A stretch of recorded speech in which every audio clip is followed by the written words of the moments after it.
Hello，大家好，အားလုံးပဲမင်္ဂလာပါ။ AK လမ်းချိုင်းနေရဲ့ YouTube channel မှာကြိုဆိုပါရစေ။နောက်ဒီနေ့မှာတော့ဒါ message စကားပြောအပိုင်းနှစ်ဆက်ပြီးတော့ကြည့်ကြအောင်ပေါ့နော်။အဲ့တော့ခင်ဗျားနဲ့ယဉ်နီးခွင့်ရတာအရင်ဝတ်တာပါတယ်။认识你很高兴认识你很高兴认识认识ကကြတော့တယောက်နဲ့တယောက်အပြန်လန်ယဉ်နီးတာတယောက်နဲ့တယောက်အပြန်လန်တည်ကျွမ်းယဉ်နီးတာကို认识လို့ခေါ်တယ်။အဲ့တော့很高兴အရင်ပဲဝန်တာတယ်။ဒါကြောင့်ခင်ဗျားနဲ့ယဉ်နီးခွင့်ရတာအရင်ဝန်တာတယ်ဆိုရင်认识你很高兴认识你很高兴ခင်ဗျားနဲ့ယဉ်နီးခွင့်ရတာအရင်ဝန်တာပါတယ်认识你很高兴ခင်ဗျားနဲ့ယဉ်နီးခွင့်ရတာအရင်ဝန်တာပါတယ်ကျွန်တော်လည်းအရင်ဝန်တာပါတယ်我也很高兴我也很高兴我也ကျွန်တော်လည်းပဲ很高兴အရင်ဝန်တာတယ်ကျွန်တော်လည်းအရင်ဝန်တာတယ်ဆိုရင်我也很高兴我也很高兴တော့ကျွန်တော်လည်းအရင်ဝန်တာပါတယ်ရေကလဲပဲလို့ဒီပဲရရင်နော်我也ကျွန်တော်လည်းပဲ很高兴အရင်ဝန်တာတယ်ကျွန်တော်လည်းအရင်ဝန်တာပါတယ်ဆိုရင်我也很高兴我也很高兴ကျွန်တော်လည်းအရင်ဝန်တာတယ်ခင်ဗျားအသက်ဘယ်လောက်ရှိပြီလဲ你多大了你多大了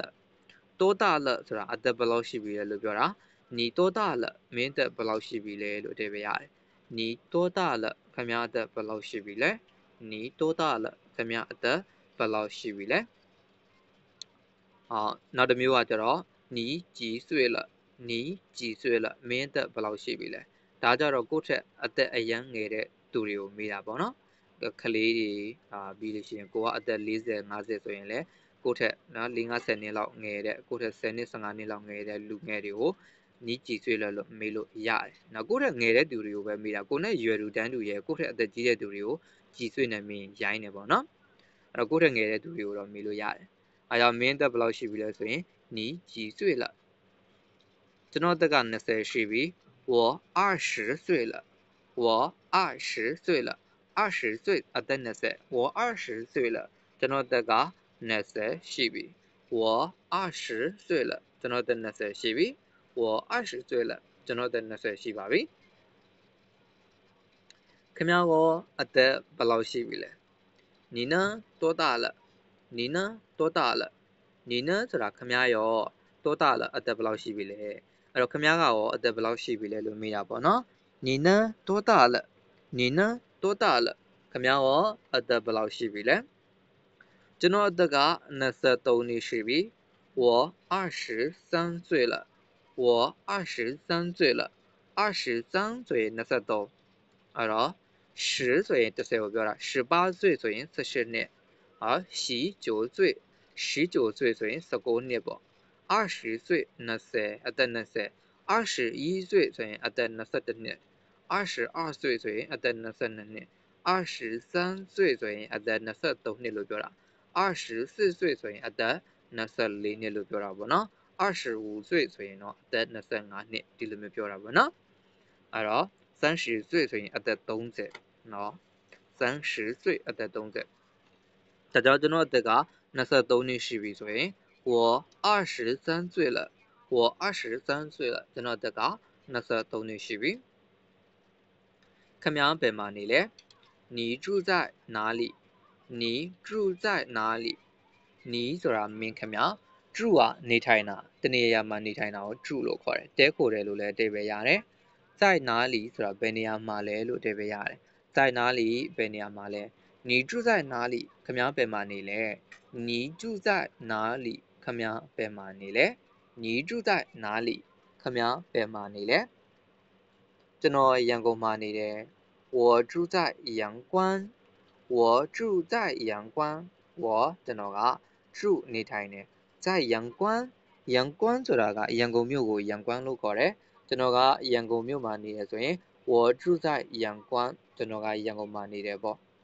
ကျွန်တော်ကမကွေးမြို့မှာနေတယ်ဆိုရင်我住在马圭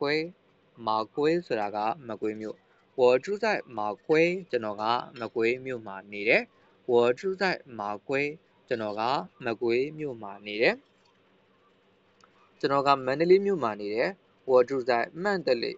我住在曼德里ကျွန်တော်ကမန္တလေးမြို့မှာနေတယ်我住在曼德里ကျွန်တော်ကမန္တလေးမြို့မှာနေတယ်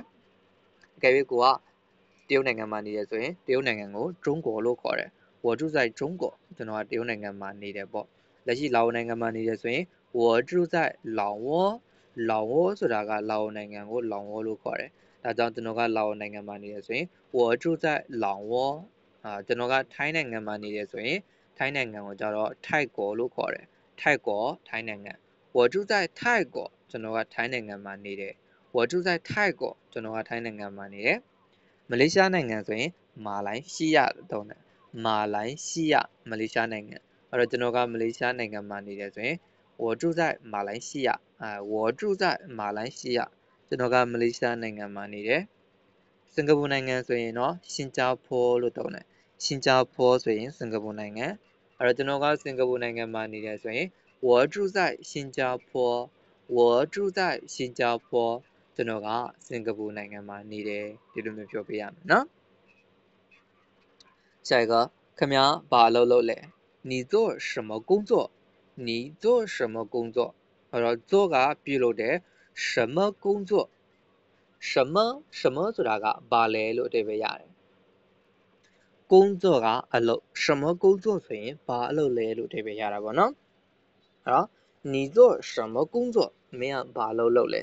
你做什么工作မင်းကဘာအလုပ်လုပ်လဲ你做什么工作မင်းကဘာလုပ်လို့လဲအဲ့တော့ကျွန်တော်ကကုမ္ပဏီမှာအလုပ်လုပ်တယ်我在公司工作我在公司工作在公司ဆိုတာကုမ္ပဏီမှာလို့အဓိပ္ပာယ်ရတယ်ကုမ္ပဏီကို公司လို့ခေါ်တယ်公司ကုမ္ပဏီအဲ့တော့我在公司工作ကျွန်တော်ကကုမ္ပဏီမှာအလုပ်လုပ်တယ်ပေါ့နော်我在公司工作ကျွန်တော်ကကုမ္ပဏီမှာအလုပ်လုပ်ပါတယ်ဟောဒါတော့ဒါအခြေခံစကားပြောသင်ခန်းစာ1ဖြစ်တယ်ပေါ့နော်ဒါတော့ဒီသင်ခန်းစာလေးတွေကိုကိုကပြန်ပြီးတော့မြင်များလေးလဲဆက်ပြီးတော့လေ့ကျင့်မယ်ပေါ့နော်ပြီးလို့ရှိရင်ကိုနေတဲ့ data ကိုလက်ရှိအလုပ်လုပ်တဲ့နေရာတွေကိုအစားထိုးပြီးပြောလို့ရတယ်ဥပမာဆိုလို့ရှိရင်ကိုကစားတော့ဆိုင်မှာအလုပ်လုပ်တယ်ဆိုရင်စားတော့ဆိုင်ကို餐厅လို့လည်းခေါ်တယ်饭馆လို့လည်းခေါ်တယ်အဲ့တော့ကျွန်တော်ကစားတော့ဆိုင်မှာအလုပ်လုပ်တယ်ဆိုရင်我在餐厅工作ကျွန်တော်ကစားတော့ဆိုင်မှာအလုပ်လုပ်တယ်ပေါ့နော်ဟိုတယ်ဆိုလို့ရှိရင်တော့ဂျိုတင်လို့သုံးတယ်ဂျိုတင်ဆိုလို့ရှိရင်ဟိုတယ်ဒါကြောင့်ကျွန်တော်ကဟိုတယ်မှာအလုပ်လုပ်တယ်ဆိုရင်我在酒店工作我在酒店工作ကျွန်တော်ကဟိုတယ်မှာအလုပ်လုပ်တယ်ပေါ့နော်အဲ့တော့ကိုကစက်ရုံနေမှာအလုပ်လုပ်တယ်ဆိုရင်စက်ရုံကို工厂လို့ခေါ်တယ်我在工厂工作ကျွန်တော်ကစက်ရုံမှာအလုပ်လုပ်တယ်ပေါ့အကယ်၍ကိုကပြည်ပတွေမှာအလုပ်လုပ်တယ်ဆိုရင်ကျွန်တော်ကစင်ကာပူနိုင်ငံမှာအလုပ်လုပ်တယ်ဆိုရင်我在新加坡工作ဒါမျိုးတွေပြောလို့ရတယ်ပေါ့နော်ဟာအဲ့တော့သိကျင်တာရှိလို့ရှိရင်လည်းcomment ရဲ့အောက်လေးမှာကိုသိကျင်တဲ့စာကြောင်းလေးကိုရေးပေးခဲ့လို့ရတယ်ပေါ့နော်အဲ့တော့နေ့စဉ်ဒီလိုတရုတ်စကားပြောသင်ခန်းစာတွေအခြေခံဖြင့်သင်ခန်းစာတွေကိုလေ့လာကျင့်တယ်ဆိုလို့ရှိရင်အဲ့လိုဆို AK Lunch Channel နဲ့ YouTube Channel လေးကို subscribe လေးနှိပ်ပြီးတော့လည်းမမေ့နဲ့အောင်နော်好那我们下次见谢谢大家